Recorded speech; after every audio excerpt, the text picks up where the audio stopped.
अयं निजः परो वेति गणना लघुचेतसाम् उदारचरितानां तु वसुधैव कुटुम्बकम् वसुधैव कुटुम्बकम्। प्रिय साथियों, आप सभी का हार्दिक स्वागत, अभिनंदन। महत्वपूर्ण सूचना। आज इस व्याख्यान का जो विषय है, हिंदी का जो विद्यार्थी, चाहे वो कॉलेज लेक्चर की तैयारी कर रहा है, NET, JRF, second GATE, first GATE, TGT, PGT, चाहे कोई भी आप तैयारी कर रहे हैं, आप प्रतियोगी परीक्षार्थी हैं, तब भी ये व्याख्यान आपके लिए बहुत महत्वपूर्ण है और नहीं है, और सामान्य हिंदी का जो अध्येता है उसके लिए भी महत्वपूर्ण व्याख्यान है। ये एक सूचनात्मक व्याख्यान होने वाला है, क्योंकि एक बहुत बड़ा संशय जो है वो हिंदी साहित्य का वृहद इतिहास नागरी प्रचारिणी सभा काशी के द्वारा जो प्रकाशित किया गया, जो एक बहुत महान कार्य था, एक महती परियोजना जो थी, इसके खंडों को लेकर के कितने भाग हैं, कितने नहीं हैं, इसकी स्थापना कब हुई, ये सारा का सारा, इसकी योजना का जो है प्रारूप किसने तैयार किया, क्या थी ये सारी चीजें, इसके बारे में ये एक संक्षिप्त सा व्याख्यान है। आप सब साथियों को सुनना चाहिए, बहुत आनंद आने वाला है। प्रिय मित्रों, देखिए, नागरी प्रचारिणी सभा से मैं इसकी शुरुआत करूंगा।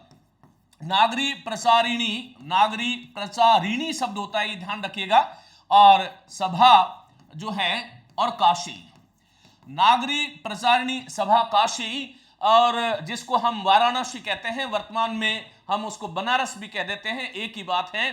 प्रिय मित्रों, काशी जो है वस्तुतः यूं कह सकता हूं कि बनारस या वाराणसी का एक हिस्सा है, जहां पर यह मान्यता स्थापित की गई कि वहां जो तन को त्यागता है, काशी तन तजे कबीरा, रामे कौन निहोरा, आप सब जानते हैं कि इस प्रकार की धारणा थी। तो एक कुल मिलाकर के वाराणसी का एक हिस्सा है, जिसको हम आजकल बनारस भी कहते हैं, और वाराणसी का जो उल्लेख है वो प्राचीन ग्रंथों में, यहां तक कि बौद्ध की जो जातक कथाएं हैं उसमें भी उसका उल्लेख मिलता है। तो यहां पर नागरी प्रचारिणी सभा काशी जो है, हम सब जानते हैं कि इसकी विधिवत स्थापना जो है वो 16 जुलाई 1893 को जो है वाराणसी का एक कॉलेज था, क्वींस कॉलेज के 3 विद्यार्थी जो 9वीं कक्षा में थे। अब आप जो है कल्पना कर सकते हैं कि 9वीं क्लास में पढ़ने वाला विद्यार्थी किस प्रकार से देश सेवा का जज्बा लेकर के, और एक हिंदी जिसको आज हम मां कहते हैं, उसकी आधारशिला में किस प्रकार इस सभा ने काम किया। मैं इस नागरी प्रचारिणी सभा काशी के विषय में जो यूपी महिला पाठशाला जो अपना चैनल है यूट्यूब, उस पर बहुत विस्तार से इसके बारे में जानकारी दे दी गई है, वहां से आप देख सकते हैं। तो यहां एक संक्षेप में मैं आपको जोड़ना चाहता हूं। तो यहां पर 3 लोग थे। एक तो थे श्याम सुंदर दास, एक थे श्याम सुंदर दास, और एक थे पंडित राम नारायण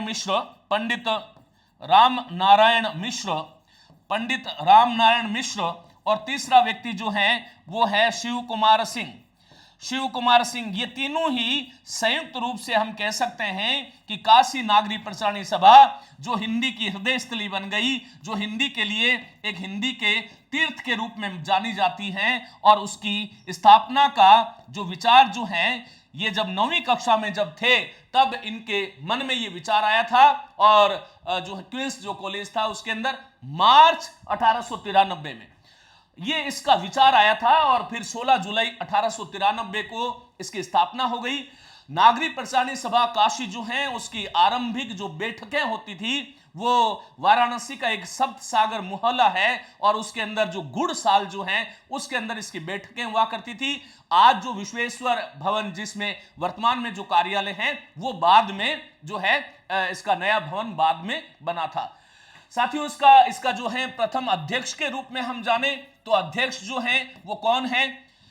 हिंदी के लाडले सपूत और आधुनिक हिंदी के जनक भारतेंदु हरिश्चंद्र के जो फुफेरे भाई हैं, नाम है बाबू राधा कृष्ण दास जो हैं इसके अध्यक्ष बने, और पहले मंत्री जो हैं वो श्याम सुंदर दास बने। कौन बने? श्याम सुंदर दास बने। मैं जब हिंदी साहित्य के वृहद इतिहास की बात कर रहा हूं तो इसका संदर्भ क्यों ले रहा हूं, इस बात को समझिएगा। 1953 में एक योजना बनती है हिंदी साहित्य का वृहद इतिहास के प्रकाशन की, लेकिन इसकी शुरुआत जो है वो 16 जुलाई 1893 से हो जाती है। सन 1900 ईस्वी में मैं कहूंगा कि नागरी प्रसारणी सभा काशी ने एक बहुत महान काम शुरू किया और भारत में जहां जहां कहीं भी जो हिंदी से संबंधित जो काम हुआ, जो पांडुलिपियां जो थी, जिन लेखकों ने लिख करके वो जो एक तरह से वो नष्ट होने की कगार पे थी, जगह जगह घूम करके एक सेना की भांति उन्होंने काम किया। बहुत सारे विद्वान लोग इस नागरी प्रसारणी सभा काशी के साथ जुड़े। किसी ने धन की व्यवस्था करी, किसी ने श्रम के माध्यम से इस सभा को जो है संबल प्रदान किया और सशक्त किया। 1900 से लेकर के 1913 तक इन्होंने बहुत सारे ग्रंथ जो हैं पांडुलिपियों के रूप में एकत्र किए थे और उसी को आधार बना करके हम जानते हैं कि मिश्र बंधु विनोद, श्याम बिहारी, सुखदेव बिहारी और गणेश बिहारी ने बड़ा भारी वृत्त संग्रह के रूप में एक इतिहास जिसमें 4500 के आसपास लगभग 5000 कवि जो हैं उसके अंदर आए। उसके बाद में ये आपको जानना जरूरी है कि नागरी प्रसारणी सभा जो काशी है उसकी 3 योजनाएं थी। अर्थात वैसे तो बहुत सारी योजनाएं हैं, बहुत सारे ग्रंथ, बहुत सारे प्रकल्प इन्होंने चलाए। जैसा कि हम जानते हैं हिंदी की दृष्टि से हिंदी का सबसे पहला और सबसे बड़ा जो पुस्तकालय जो भारतवर्ष में है, इन्हीं का जो आज भी स्थापित है और जो हिंदी की शरण स्थली, मैंने कहा कि हिंदी की शरण स्थली है। जो शोध करने वाले जो छात्र हैं, जो शोधार्थी हैं, जो शोधार्थिनियां हैं, वो सारी की सारी वहां जाकर के उनकी जो जान पिपासा है वो कहीं ना कहीं विराम लेती है। वैसे तो जान अनंत है, लेकिन वहां पर जो ग्रंथ है, अनंत ग्रंथ उनके पास जो है, हजारों लाखों की संख्या में। आर्य भाषा पुस्तकालय उसका नाम है। हम जानते हैं कि सभा का एक बड़ा महत्वपूर्ण कदम जो था वो सरस्वती पत्रिका था। हालांकि नागरी प्रसारणी पत्रिका भी है जिसमें उस समय के जितने भी शोध जो थे, जो नवीन दृष्टि जो थी, हिंदी को किस प्रकार से जीवित रखा जा सकता है, उसकी सारी रूपरेखा जो है नागरी प्रसारणी पत्रिका में भी आती थी। लेकिन हिंदी भाषा के परिष्करण और परिवर्धन के लिए जब से महावीर प्रसाद द्विवेदी को ये मिली पत्रिका 1903 में, हम जानते हैं कि उसके बाद में 1920 तक जो इसका स्वर्ण काल हम कह सकते हैं, जिसके माध्यम से हिंदी भाषा का न केवल शाब्दिक परिवर्धन और परिमार्जन और परिष्करण हुआ, अपितु साहित्य की दृष्टि से भी, भाषा की दृष्टि से भी इस पत्रिका ने जबरदस्त संवर्धन हिंदी भाषा का किया। प्रिय मित्रों, नागरी प्रसारणी सभा काशी 1893, आप कल्पना कीजिएगा, हम भारत में हम आजाद हुए थे 1947 में, और उससे पहले इस प्रकार का जो है प्रगतिशील विचार किस प्रकार से 3 लोगों के मस्तिष्क में जो आया, उसकी शाखाओं ने पूरे प्रदेश को, हिंदी को जो है मजबूत किया। मैं कह सकता हूं कि नागरी प्रसारणी सभा काशी की स्थापना जिस समय हुई थी, उस समय भारत में क्योंकि अंग्रेजी राज था और उर्दू, फारसी और अंग्रेजी भाषा जो है वही आधिकारिक और राजभाषाएं हुआ करती थी। लेकिन इस नागरी प्रसारणी सभा काशी के प्रभाव के वशीभूत होकर के उसी का जो सशक्त जो प्रभाव पूरे भारतवर्ष में देखने को मिला, उसी प्रभाव के कारण कार्यालयों में सरकारी कर्मचारियों के लिए हिंदी और उर्दू ये 2 भाषाएं सीखना अनिवार्य कर दिया गया था। 2 भाषाओं की जानकारी अनिवार्य कर दी गई थी। जब 1947 में जब हम आजाद हुए, हिंदी के प्रति हमारी एक दृष्टि बदली और वो जो जमाना था 1893 में, हिंदी बोलने वाले को हेय दृष्टि से, त्याज्य दृष्टि से देखा जाता था। अब वो हमारी 1949 में आकर के जो है हिंदी हमारी राजभाषा बन गई, राज्य भाषा बन गई। घोषित रूप से, अघोषित रूप से आज जो है हिंदी हमारी राष्ट्रभाषा भी है। तो ये सब तथ्य जो हैं वो इसलिए बता रहा हूं कि आप इस चीज से एक बार जुड़ जाएं। अब उसके बाद में बताने योग्य चीजें बहुत है, लेकिन इस व्याख्यान का जो उद्देश्य है मैं वहां पर आना चाहूंगा। तो मित्रों, उसके बाद में जब 1949 में जब राजभाषा बन गई, तो हिंदी नागरी प्रसारणी सभा ने एक जो है प्रारूप तैयार किया था 1953 में, और 1953 में हिंदी साहित्य का वृहद इतिहास जो है उन्होंने लिखने की एक योजना बनाई थी। लेकिन उससे पहले आपको ये जानना चाहिए कि 3 बड़े काम इन्होंने अपने हाथ में लिए थे। कौन कौन से थे? एक तो था हिंदी शब्द सागर। ये हिंदी शब्द सागर की भूमिका में ही रामचंद्र शुक्ल का जो हिंदी साहित्य का इतिहास जो प्रामाणिक माना जाता है वो सबसे पहले पेल इसी में छपा था। देखिए इसके ये आप देख पा रहे हैं, ये हिंदी शब्द सागर है और इसके संपादक जो हैं आपको दिख रहा होगा रामचंद्र वर्मा इसके संपादक हैं और इसके 10 खंड हैं। कितने खंड है? 10 खंड है। दूसरी योजना जो सबसे बड़ी योजना है हम उन्हीं की बात करेंगे। दूसरी योजना जो थी वो हिंदी विश्वकोश की थी, जो इंसाइक्लोपीडिया है, हिंदी विश्वकोश की संकल्पना थी और ये 12 खंडों में प्रकाशित हुआ। और तीसरी संकल्पना जो है वो हिंदी साहित्य का वृहद इतिहास, हिंदी साहित्य का बृहद इतिहास, हिंदी साहित्य का बृहद, उन्होंने ऐसे ही लिखा है बृहद, हालांकि बृहत लिखा है लेकिन आगे स्वर आने के कारण मैं इसको द बना रहा हूं, बृहद इतिहास। और ये आरंभ में जो है वो 17 खंडों में इसको लाने की योजना थी, लेकिन 17 खंड नहीं आ पाए और 16 खंड आए। और इसका पहला जो खंड था वो आता है 1957 में, जिसका राजबली पांडे हिंदी की पूर्व पीठिका के नाम से जिसको हम जानते हैं, और राजबली पांडे इसके प्रधान संपादक कहे जा सकते हैं। अब मित्रों आपको यह ध्यान रखना है कि खंड 16 आए तो प्रधान संपादक तो 16 माने जाएंगे, लेकिन वास्तव में यह शताधिक संपादकों का एक महान कार्य था जिसने हिंदी को जीवित किया। और जो हिंदी हमारी कहीं न कहीं जो दूरस्थ थी उसको एक तरह से यूं कहूंगा कि जन जन तक पहुंचाने का काम जो है उन्होंने किया। 1957 में जब आया उस समय भारत के राष्ट्रपति जो हैं वो राजेंद्र प्रसाद थे, और डॉक्टर राजेंद्र प्रसाद जो हैं भारत के पहले जो राष्ट्रपति हैं, उन्होंने इसकी भूमिका लिखी है जिसको मैं प्राकथन कहूंगा। जो प्राकथन जो है पुस्तक का उसका उन्होंने लिखा है। हालांकि उन्होंने तो 1957 में पहली जो हिंदी साहित्य की जो पीठिका जो थी पूर्व पीठिका उसी का प्राकथन लिखा था, लेकिन उसको जो है आगे हर भाग में राजेंद्र प्रसाद का ही प्राकथन आपको देखने को मिलता है। मैं उस प्राकथन की भी बात करूंगा संक्षेप में कि जो है उसमें उन्होंने क्या लिखा था। उसके अनंतर जो है हमें यह ध्यान रखना है कि जो है 1984 में बाकी खंड इसके आ जाते हैं।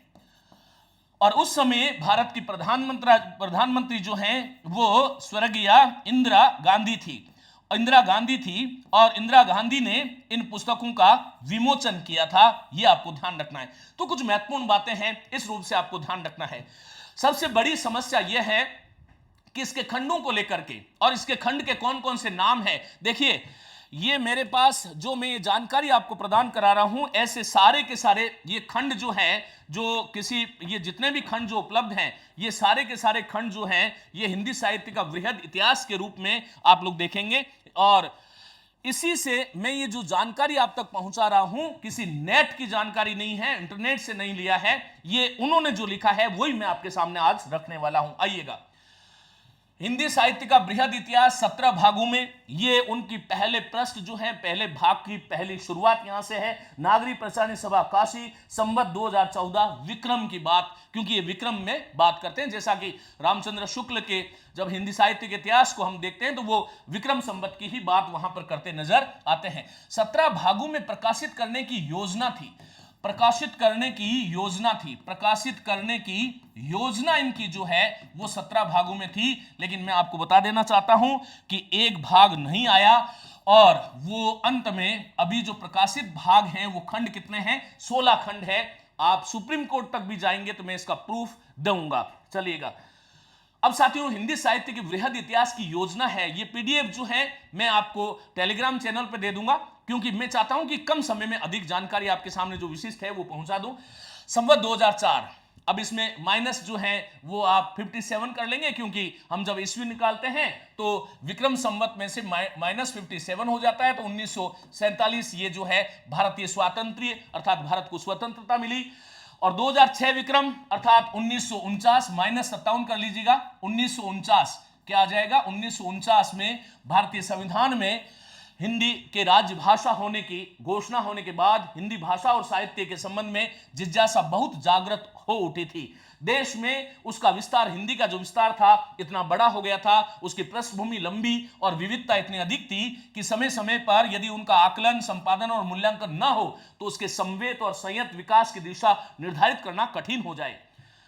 अतः देखो 1893 में स्थापना हुई, लेकिन इसकी योजना कब बनती है? ये योजना हिंदी साहित्य के वृहद इतिहास 17 खंडों में आने की, और 16 खंड आए हैं, उसकी योजना जो है वो कब बनती है, देखते रहिएगा।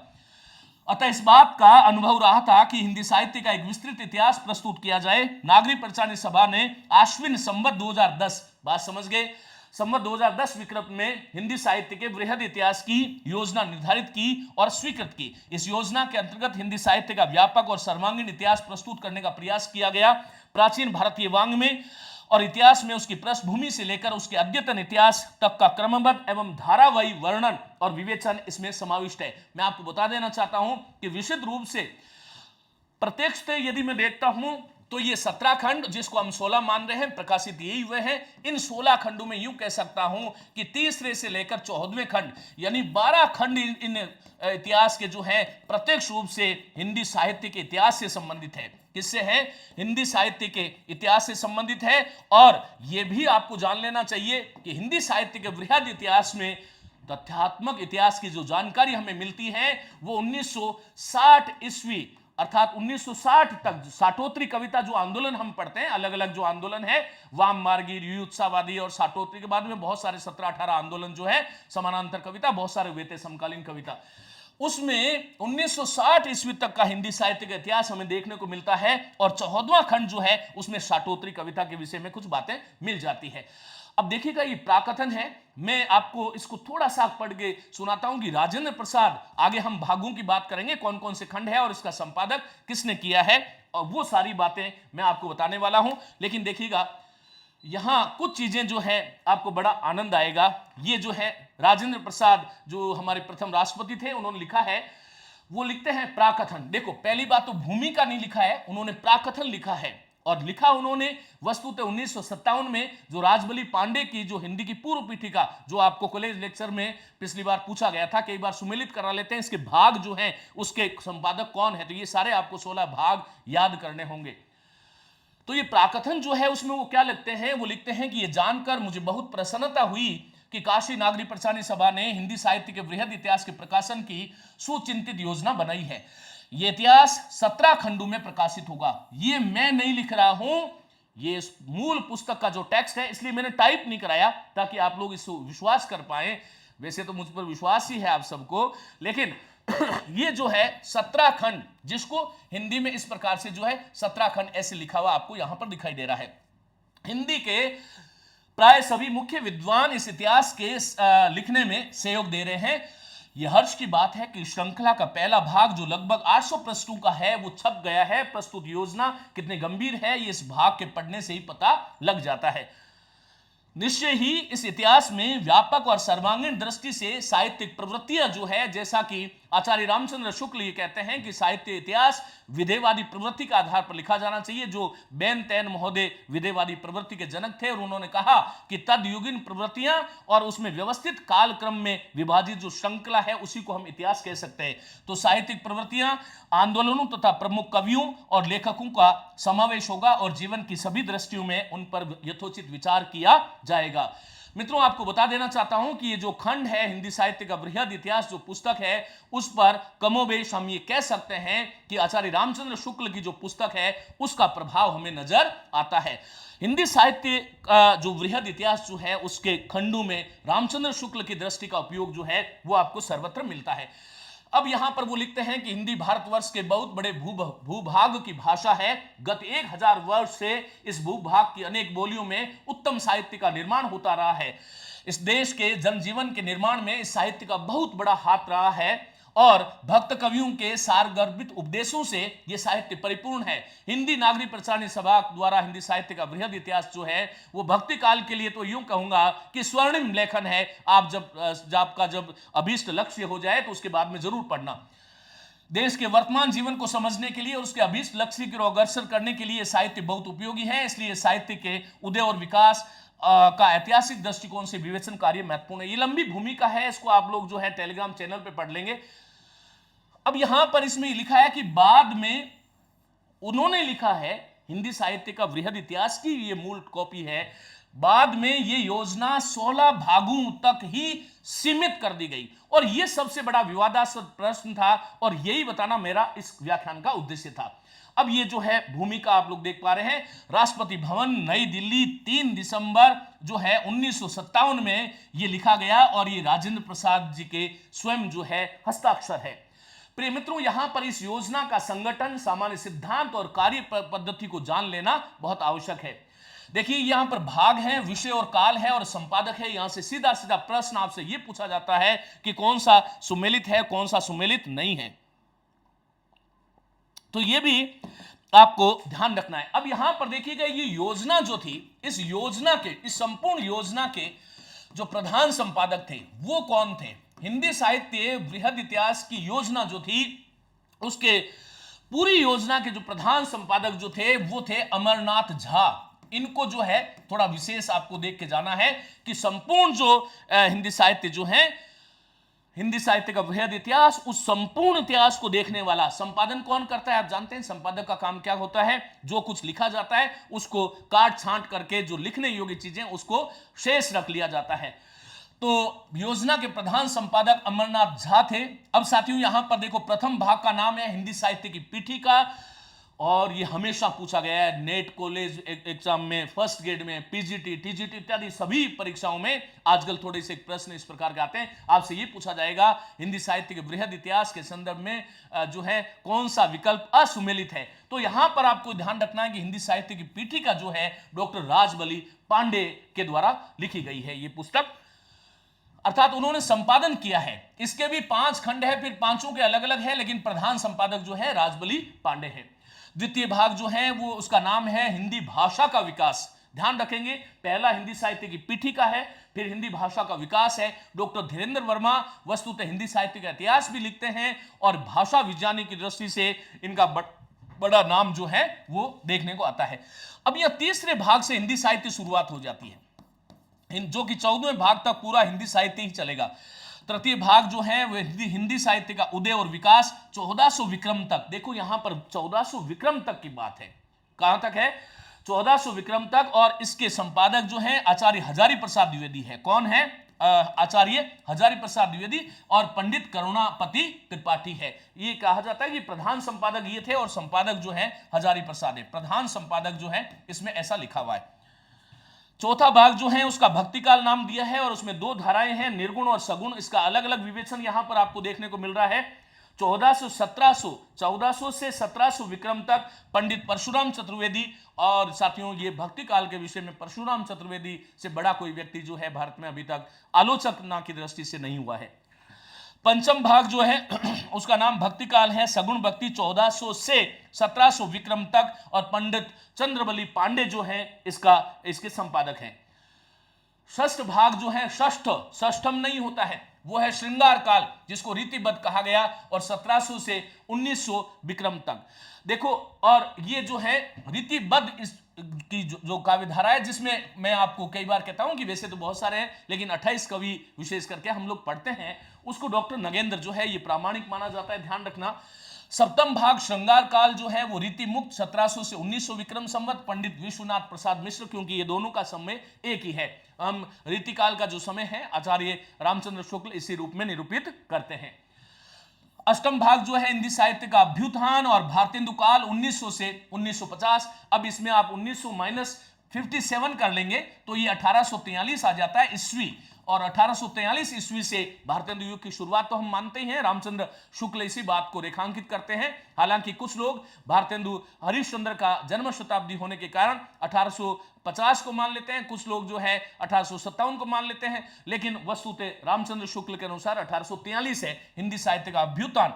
अब यहां पर एक प्रश्न और बनता है कि भारतेंदु काल को हिंदी साहित्य का अभ्युत्थान किसने कहा? तो यहां जो है हिंदी साहित्य के बृहद इतिहास में नागरी प्रचारणी सभा काशी, इसके संपादक जो हैं वो श्री विनय मोहन शर्मा है और नवम भाग का नाम है हिंदी साहित्य का परिष्कार द्विवेदी काल 1950 से 75 और डॉक्टर राम कुमार वर्मा। अब मित्रों ये जो है हिंदी साहित्य का परिष्कार द्विवेदी काल राम कुमार वर्मा, हालांकि डॉक्टर राम कुमार वर्मा की जो स्वतंत्र पुस्तक है हिंदी साहित्य का आलोचनात्मक इतिहास, वह हम जानते हैं कि वो पुस्तक जो है वो वस्तुतः आदिकाल की बहुत ही प्रामाणिक पुस्तक के रूप में हमारे सामने आती है। दशम भाग हिंदी साहित्य का उत्कर्ष काल किसको कहा गया? जो काव्य वाला जो पाठ था आप जानते हैं 1975 से 95 और पंडित नंद दुलारे वाजपेयी, ये पंडित नंद दुलारे वाजपेयी भी उस काशी नागरी प्रसारण सभा से ही जुड़े हुए हैं।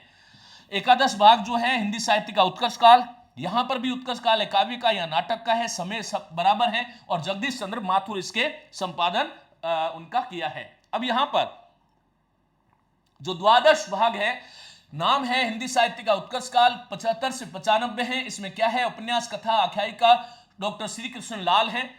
त्रयोदश भाग जो है हिंदी साहित्य का उत्कर्ष काल 75 से 95 और इसमें समालोचना और निबंध है और श्री लक्ष्मी नारायण सुधांशु है। आपका काम एक ही है, मैं इसको 10 बार सिखाऊं या 5 बार सिखाऊं, पढ़ना आपको होगा। मैंने आपको एक तरीका बता दिया है कि इसको संपादन को आप जरूर ध्यान रखें। कुछ तिथियों के बारे में हमने बात करी, वो ध्यान रखें।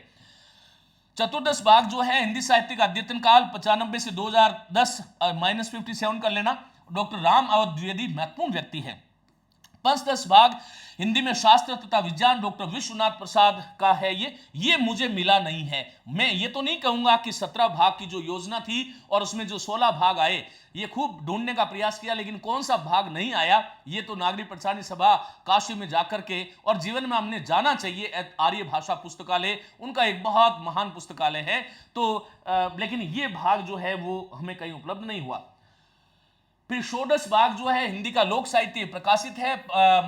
महोपाध्याय पंडित राहुल सांस्कृत्यायन जो है वो इस भाग के वो है संपादक। और सप्तदश भाग हिंदी का उन्नयन डॉक्टर संपूर्णानंद। सप्तदश का मतलब 17 होता है, षोडश का मतलब 16 होता है। अब साथियों, ये जो जानकारी थी मुझे उम्मीद है कि जो है आपको बहुत निश्चित रूप से एक नई दिशा देगी और एक प्रामाणिकता के साथ जो आपके बार बार ये ऊहापोहात्मक दृष्टि जो होती है कि कितने भाग है क्या है, तो वो सारी की सारी चीजें जो है मैंने यहां पर आपके सामने निरक्षीर विवेक न्याय की भांति रख दी है।